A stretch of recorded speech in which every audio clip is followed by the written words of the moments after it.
আসসালামু আলাইকুম রহমতুল্লাহি ওয়া বারাকাতুহু। আমার স্ক্রিনে দেওয়া যে গাড়ির ছবিটা, আপনারা দয়া করে কোনো ভাই যদি এই গাড়িটার সন্ধান পান, আপনাদেরকে পুরস্কার দেওয়া হবে। এটা দৌলতপুর আশরাফিয়ার মাদ্রাসার হুজুরের গাড়ি। গতকালকে গাড়িটা ছিনতাই করে মাদ্রাসার থেকে গাড়িটা নিয়ে গেছে। দয়া করে কোনো ভাই যদি এই গাড়িটার সন্ধান পান, আপনারা উপযুক্ত পুরস্কার দেওয়া হবে। আমার স্ক্রিনে দেওয়া নাম্বারে আপনারা যোগাযোগ করবেন, হুজুরের সঙ্গে গাড়িটা আনবো আর আপনাদেরকে পুরস্কার দেওয়া হবে। যদি আপনারা কোনো জায়গায় আপনারা আমার ভিডিওটা দ্রুত শেয়ার দিবেন, আর এই গাড়িটার সন্ধান যদি কোনো হৃদয়মান ব্যক্তি কোনো ভাইয়ে যদি দিতে পারেন, অবশ্যই আপনাদেরকে পুরস্কার দেওয়া হবে।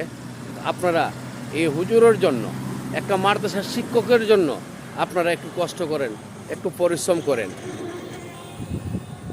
সকলেই ভালো থাকবেন।